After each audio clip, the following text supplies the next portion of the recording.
Ngayong araw ay nakapag-sign up ulit ako sa isang stand-up comedy open mic na ginaganap sa Urban Chick sa Maginhawa Street, Quezon City tuwing Biyernes ng gabi. Binuksan ko na ang pinto para makapasok na sa loob at dumiretso na ako kung saan naroon ang mga stand-up comedians. Ang ganda sa loob ng Urban Chick, parang 50s ang vibes. At dito nga pala ay makikita natin ang dalawang stand-up comedians na nagse-set up ng sound system para sa open mic mamaya. Meron nga rin pala ditong parang private na space kung ayaw nyong maingay o may gusto kayong pag-usapan na medyo pribado. Habang naghihintay pa tayo ng customers at ng mga pwedeng manood sa open mic ay tingnan muna natin itong poster ng Urban Mic Check. Kung gusto mong manood o kaya naman ay mag-perform ay pumunta lamang dito tuwing Biyernes ng gabi alas 9. Masarap din ang mga pagkain nila dito pero hindi ko na iisa-isahin. Papakita ko na lang ang in-order kong tapsilog at nagustuhan ko dahil crispy ang tapa nila. Pagkatapos kong kumain ay saktong nagsimula na rin ang open mic at pumunta na sa stage ang host ngayong gabi na si Emil Buenaventura. At alam nyo na siguro na sa bawat simula ng open mic ay nagbibigay ng house rules ang mga host.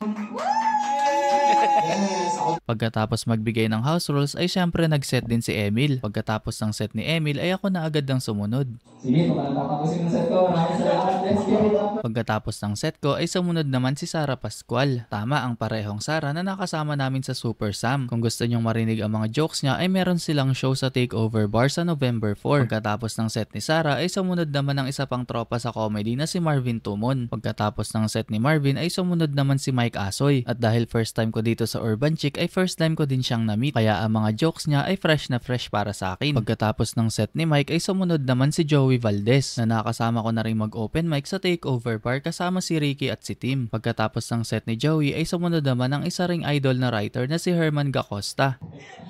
Anyway, my name is... Pagkatapos ng set ni Sir Herman ay sumunod na ang headliner na si Tim Salomon. Yeah, hello. So, ako si Tim Salomon. Pagkatapos ng set ni Tim ay natapos na rin ang open mic at walang ibang magko-close ng gabing ito kundi ang host na si Emil. Tulad mo sa sarili ninyo.